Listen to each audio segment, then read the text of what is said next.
The structure of a fabric contributes to its tendency to shrink, more open structures having a greater propensity to shrink. A mechanical process, referred to as compaction, can be used to reduce fabric length shrinkage by mechanically forcing the structure of the fabric to compress itself. Yarns are flexible and during fabrication are bent into nonlinear configurations.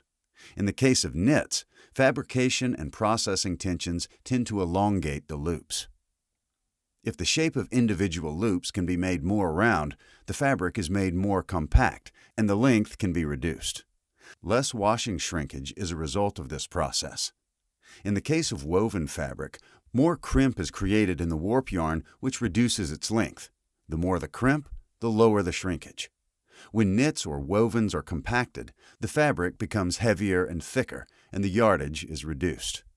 Softeners on the fabric and steam in the process will allow the yarns to more easily slip by each other and adjust themselves. There are two basic technologies for compaction. The first type is based on the heated roll and shoe principle. Steam is applied as fabric wraps around the heated feed roll made of steel. Just enough moisture is applied so that the fabric will move freely.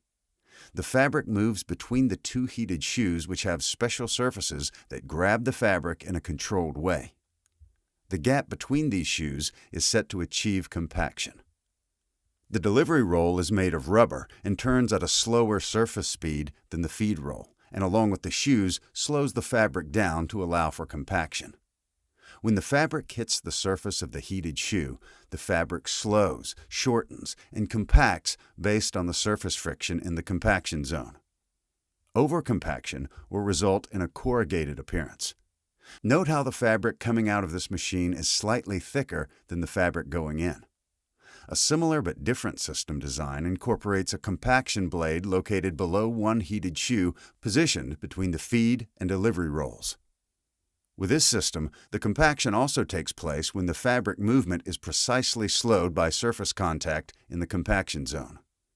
A second kind of compaction, belt compaction, utilizes either a belt or a felt belt that is stretched by flexing over a pressure roll.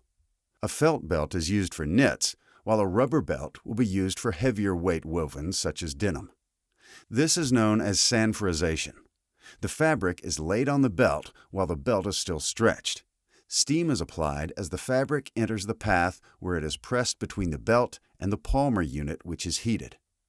Compressive shrinkage of the fabric with the rubber belt is obtained by the recoil of the belt when it is flexed around the palmer unit. After the fabric has been compacted, it's preferred to flat fold the fabric because forming a roll can result in undesirable tension and stretch the fabric. After compaction, the fabric can go directly to cut and sew.